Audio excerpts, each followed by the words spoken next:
Keep the girls in the car. Stay in the car, okay? Just stay in the car. But Diabolo? Okay, what's he saying? Diabolo means devil. Will, how are you doing today? Hey, buddy, what's happening? How are you? I'm really good. Such a pleasure to talk to you today. Pleasure's mine. I am very excited to rewatch this movie in a packed theater because Yes. you know the moments when they're coming that everyone in that cinema is going to scream in unison, and I'm very excited to feel that energy in a packed Listen, house. man, we had our premiere last night, and it was the most incredible thing to see the audience, to see their reaction, to feel their energy. That's the best part of being a filmmaker, to sit back and watch an audience consume your content the way that you intended it and to really feel something and for it to elicit emotion from an audience. It's the best thing in the world. Well, I can see people come the end of the year, they're going to list this as one of the best scary movies of the year, which it will absolutely deserve. But for you, I'm curious, of all time, what is your favorite scary movie? Oh my gosh. Favorite scary movie probably goes back to my childhood, Nightmare on Elm Street. I always dug Freddy Krueger as a pure horror.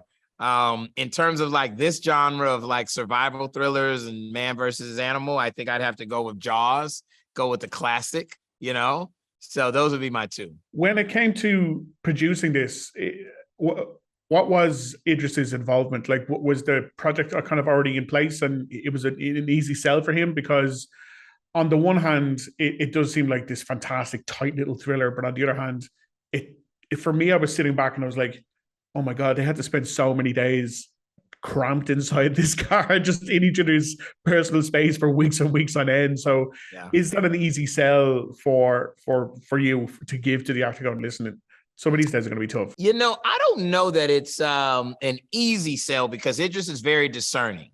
With all the projects that he takes on, he's very careful to make sure that it's something he hasn't done before and something he feels like he can bring a different perspective to. But we do have a shorthand. And we've got a great relationship. We've done 5 movies together. This is our 6th of the 5. 3 of them have opened number 1. So we've had a lot of success together. He's an amazing collaborator. So I called him very early, before the script was finished, before Balt, the director, was on board. I called him and told him what I was thinking about and that I thought he'd be amazing for this project. And he said, you know, he knows I don't call him about a lot of stuff. If I call him, that means I'm excited. And he paid attention. He said, you know what? I like this. I haven't done this before. I said, you're damn right you haven't. Let's try something different, something new. And he was up for it. He was game. Was there a particular aspect when you were putting this together that you kind of knew in advance, okay, this is going to be tricky? Because there's so many moving parts in terms of the characters all have to be right. The CGI has to be spot on because if it's out of place, it'll take the viewer right out. I thought it was fantastic.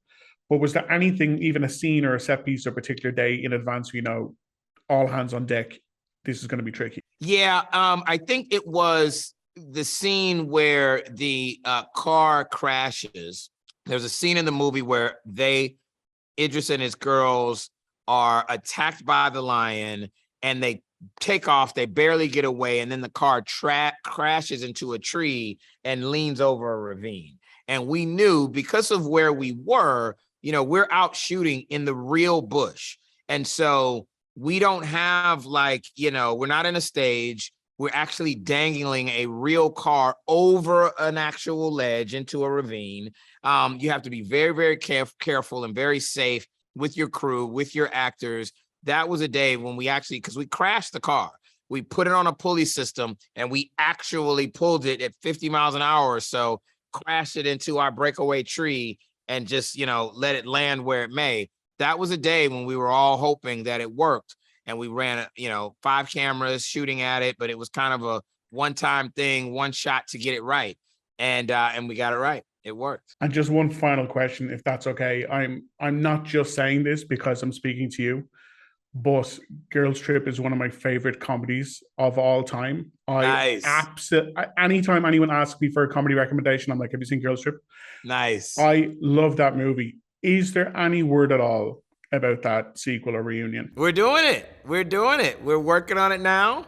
I don't have a date yet, but we are, myself, I love those ladies. They're all in.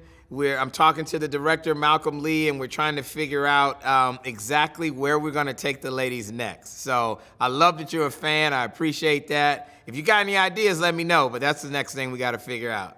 Ireland? Dublin, Ireland is a party town, so plenty for them to do here. Tiffany Haddish would find some shamrocks out there, I bet, and drink a bunch of green beer. I'm down. I think that's interesting. Bring them over. Perfect. Yeah. Thank you so much, Will. Thank you for your time today. Thanks so much. I appreciate you. Don't you move, okay?